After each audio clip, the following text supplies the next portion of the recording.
बाजार में एक रोड पर शारदा देवी अपनी छोटी सी टोकरी में दिवाली के लिए अपने हाथों से बनाए हुए मिट्टी के दिए सजा कर बैठी थी।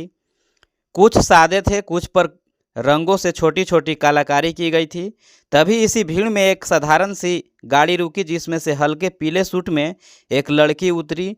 वह और कोई नहीं बल्कि इसी जिले की डीएम काव्या कुमारी थी, जो दिवाली के लिए मिट्टी के दिए खरीदने बाजार आई थी। तभी काव्या कुमारी की नज़र सड़क किनारे बैठी रंग बिरंगे दिए बेच रही शारदा देवी पर पड़ी।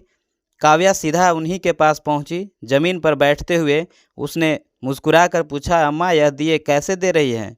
बूढ़ी औरत ने एक पल के लिए काव्या को देखा। उसकी आवाज़ में एक अपनापन था। उसके चेहरे पर एक हल्की सी मुस्कान आई। बोली, ले ले बेटी, जो पसंद आए उठा ले। सादे वाले 50 के हैं, 50 के 20 दिए हैं, और यह रंगीन वाले 100 के 20।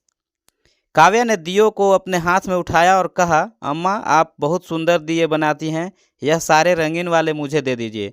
शारदा देवी का चेहरा खिल उठा। दिल की पहली बोहनी होने वाली थी, वह भी इतनी अच्छी। वह जल्दी जल्दी दिए एक कागज़ के थैले में डालने लगी। तभी एक तेज़ आवाज़ के साथ एक पुलिस की मोटरसाइकिल आकर ठीक उनके सामने आकर रुकी। मोटरसाइकिल से एक भारी भरकम शरीर वाला इंस्पेक्टर धनपाल यादव उतरा। चेहरे पर घमंड और होठों पर पान की पीक के निशान। उतरते ही उसने अपनी भारी आवाज़ में कहा, ए बुढ़िया, आज क्या क्या बेच रही है? उसकी नज़र टोकरी में रखे सबसे बड़े और सुंदर रंगीन दिए पर पड़ी। शारदा देवी का खेला हुआ चेहरा अचानक मुरझा गया। उनकी आवाज़ कांपने लगी। जी साहब, दिए हैं, धनपाल ने अकड़ते हुए कहा। हाँ, वह तो मुझे भी दिख रहा है। यह जो बड़े वाले हैं, सारे पैक कर, थाने में दिवाली मनानी है और बड़े साहब लोगों के घर पर भी भिजवाने हैं। जल्दी कर, टाइम नहीं है मेरे पास। शारदा देवी के हाथ रुक गए। यह सब से खास दिए थे, जिन्होंने बनाने में उन्हें 2 दिन लगे थे। इनकी उन्हें अच्छी कीमत मिलने वाली थी। उन्होंने हिम्मत जुटाकर धीरे से कहा, साहब, यह 500 के हैं। इंस्पेक्टर धनपाल यादव जोर से हंसा और बोला, पैसे? जैसे बहुत कोई मज़ेदार चुटकुला सुना लिया हो। पैसे? तुझे मैं पैसे दूंगा? शुक्र मना कि तेरा सामान नहीं उठवा रहा हूँ, वरना तेरी यह टोकरी यहीं से उठवा दूंगा तो तू कहीं की नहीं रहेगी। भूल गई क्या पिछले बार का हाल? शारदा देवी की आंखें भर आई। पिछली बार धनपाल ने उनकी सब्जियों की टोकरी पलटा दी थी, सिर्फ इसलिए कि उन्होंने पैसे मांग लिए थे। उनका पूरा दिन का नुकसान हो गया था। पास बैठी काव्या यह सब देखकर और सुनकर उनका खून खौल रहा था। एक वर्दी वाला जिसका काम लोगों की रक्षा करना है, वह एक गरीब बेबस औरत को इस तरह धमका रहा था। शारदा देवी ने कांपते हाथों से वह सारे बड़े दिए एक थैले में भरे और इंस्पेक्टर की तरफ बढ़ा दिया। इंस्पेक्टर ने थैला छीना और मोटरसाइकिल पर बैठने लगा।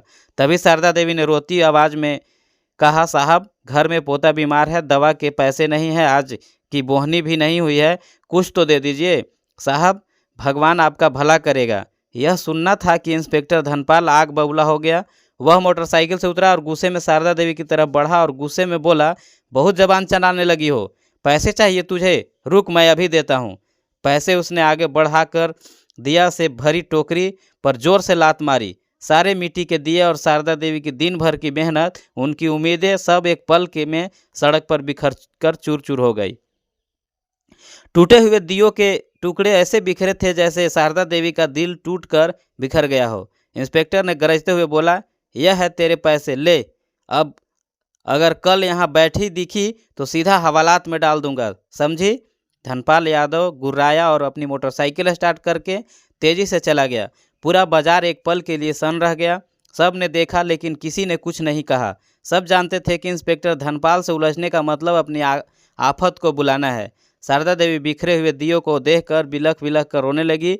मेरा सब बर्बाद हो गया है भगवान, मेरी पूरी दुनिया उजड़ गई। मेरी छोटी सी टोकरी जिसमें मैंने अपने पोते के ठीक होने और घर की खुशियों के लिए दिवाली के लिए दिए बेच रही थी, अब मेरा सब छिन गया।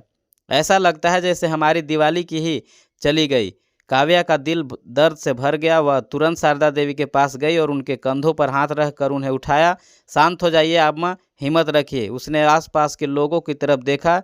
सबकी नज़रों में गुस्सा तो था, लेकिन साथ ही बेबसी और डर भी था।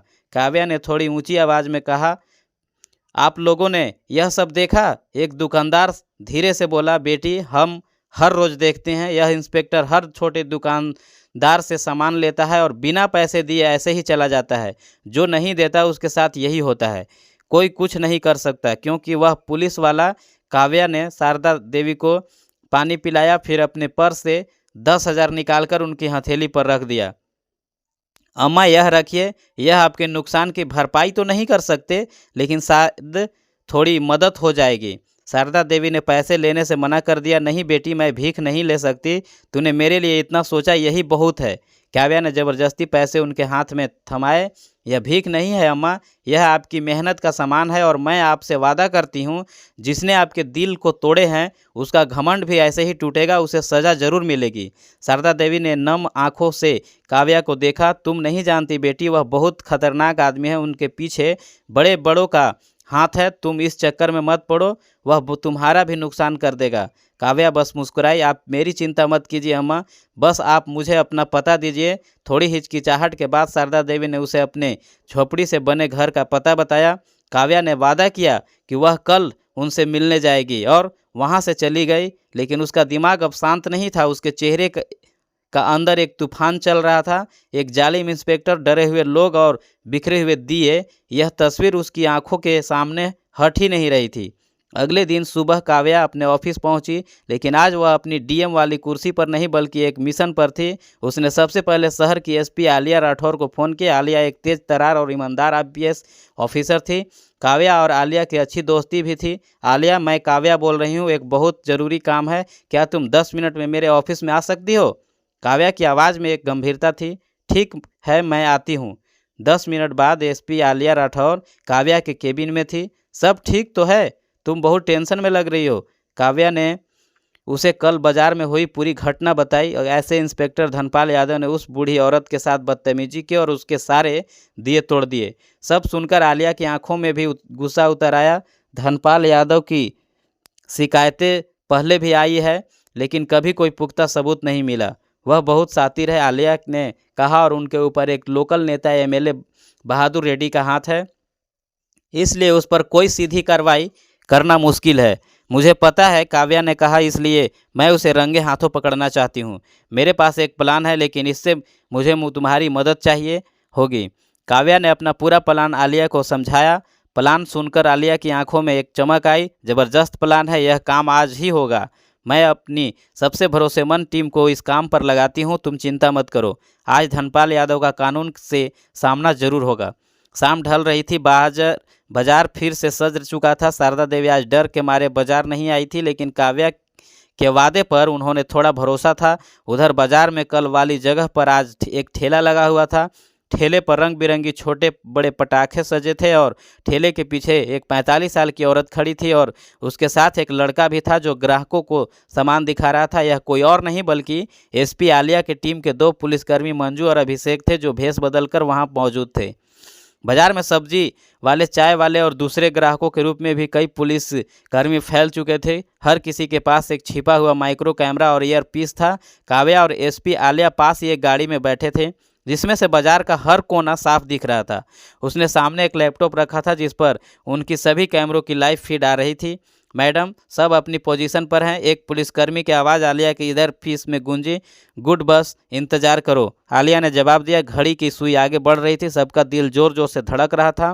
क्या धनपाल यादव आज आएगा? क्या उनका प्लान काम करेगा?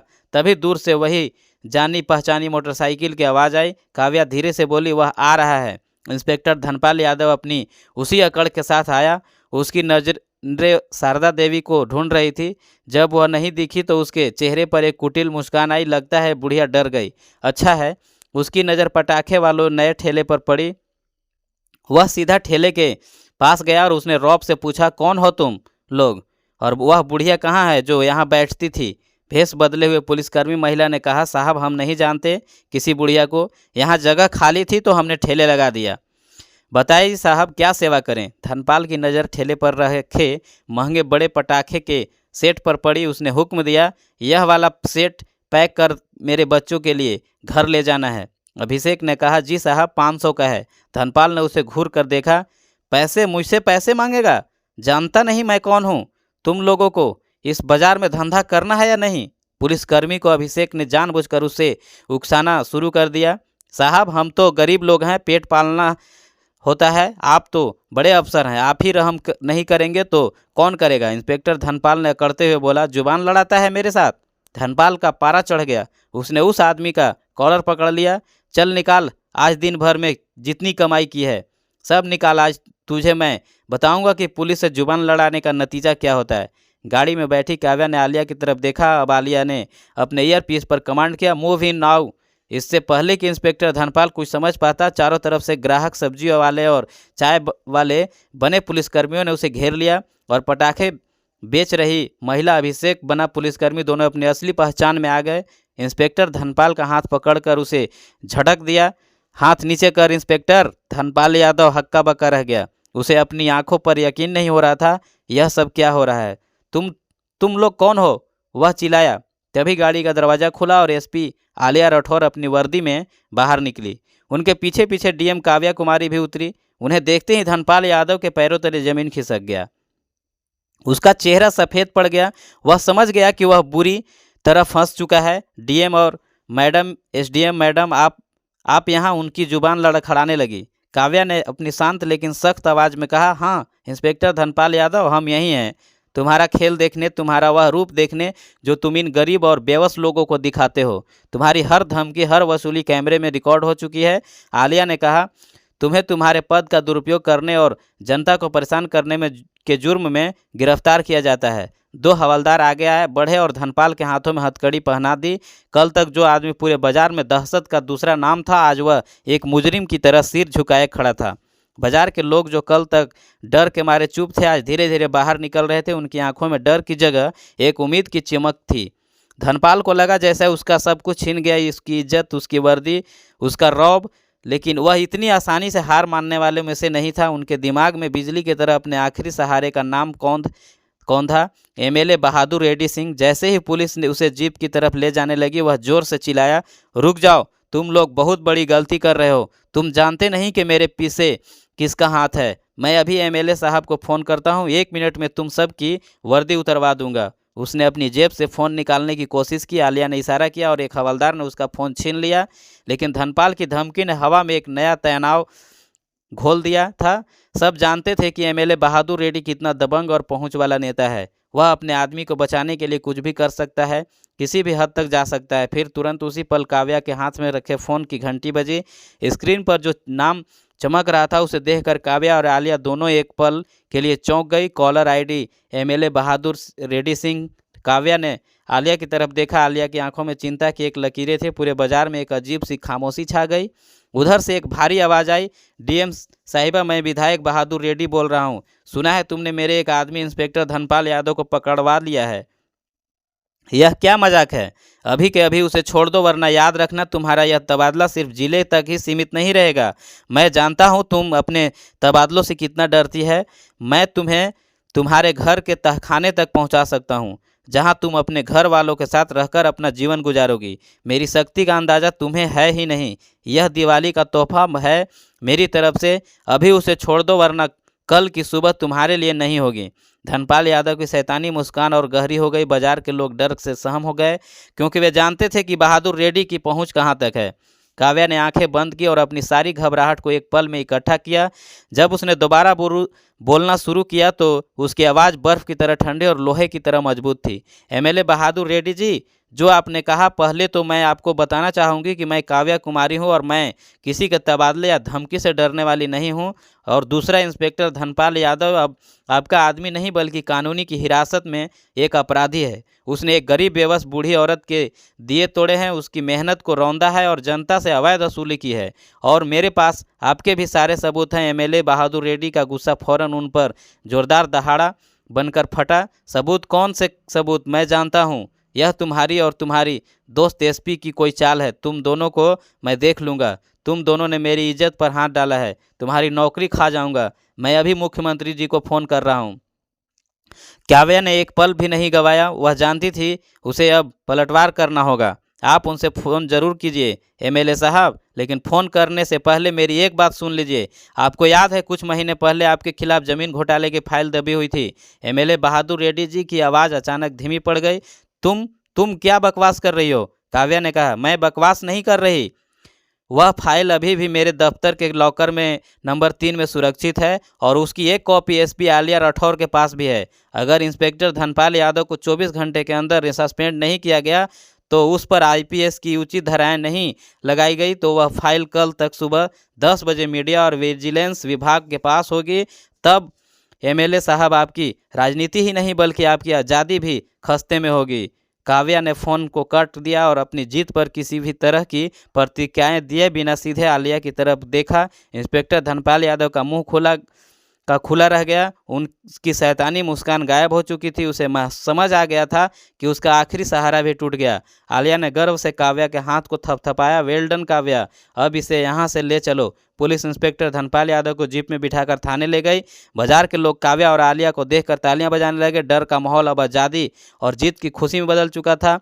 दिवाली के एक दिन पहले शाम को डीएम काव्या कुमारी और एसपी आलिया राठौर दोनों सादे कपड़ों में शारदा देवी की छोटी सी झोपड़ी के पास पहुंची। शारदा देवी ने उन्हें अंदर आने के लिए कहा। अंदर उनका 20 साल का पोता, जो अब थोड़ा स्वस्थ लग रहा था, अपनी टूटी हुई खाट पर लेटा था। काव्या ने मुस्कुराते हुए कहा, अम्मा अब हम आपके लिए कुछ लाए हैं, यह देखिए। उन्होंने हाथ में एक बद सा पैकेज बढ़ाया। उसमें नया सुंदर साड़ी और पोते के लिए सुंदर कपड़े और उसकी दवाइयाँ थी। शारदा देवी ने पैकेट को लिया और उनकी आंखें भर आई। तुमने मेरी सुनी बेटी, भगवान तुम्हारा भला करेंगे। आलिया ने हंसते हुए कहा, अम्मा हमने देखा कि आपने दिए बेचने की जगह छोड़ दी, अब आपको कोई परेशान नहीं करेगा। हमने उन इंस्पेक्टर को सस्पेंड कर थाने में बंद कर दिया है, अब आपको चिंता करने की कोई बात नहीं। शारदा देवी उनकी बात सुनकर बहुत खुश हुई। उनकी आंखों में आंसू थे, लेकिन यह आंसू अब खुशी और सम्मान के थे। फिर काव्या और आलिया ने झोपड़ी के आंगन में शारदा देवी के लिए रंगोली बनाई। रंगोली में नीले, गुलाबी, पीले और हरे रंगों के फूलों और रंग बिरंगे गुलाल से सुंदर डिजाइन बना। शारदा देवी ने भी दियों की रोशनी सजाई और झोपड़ी के अंदर हल्की हल्की खुशबू और रोशन फैल गई। बेटिया शारदा देवी ने सिसकते हुए कहा, अपने सिर्फ मेरे दिए ही नहीं संवारे, आपने मेरी मेहनत का सामान बढ़ाया। अब मुझे सचमुच न्याय और खुशियों की दिवाली महसूस हो रही है। काव्या और आलिया ने शारदा देवी को गले लगाकर बाहर झोपड़ी के द्वार पर, झोपड़ी के अंदर दियों की रोशनी और रंगोली ने माहौल को रोशन कर दिया था। खुशी खुशी पैकेट लेकर रंगोली और दियों की तारीफ करते हुए दोनों वापस अपने घर की ओर चल पड़ी और अगले दिन अपने घरों में परिवार के साथ बैठकर उन्होंने खुशी खुशी दिवाली मनाई। तो दोस्तों, यह कहानी केवल मनोरंजन और शिक्षा के उद्देश्य से बनाई गई है। इसमें दिखाए गए सभी पात्र, घटनाएं और संवाद काल्पनिक हैं। किसी भी वास्तविक व्यक्ति, संस्था या घटना से इनका कोई संबंध नहीं है। कृपया इसे केवल कहानी के रूप में देखें और इसका आनंद लें। हम किसी की भावनाओं को ठेस पहुंचाना नहीं चाहते। अगर आपको यह कहानी पसंद आई हो तो लाइक और करें और ज़्यादा से ज़्यादा लोगों तक शेयर करें। कमेंट करके बताएं कौन सा कदम सबसे अच्छा लगा और हमारे चैनल को सब्सक्राइब करना न भूलें, क्योंकि हम आपके लिए ऐसे ही प्रेरणादायक कहानी लाते रहेंगे। धन्यवाद।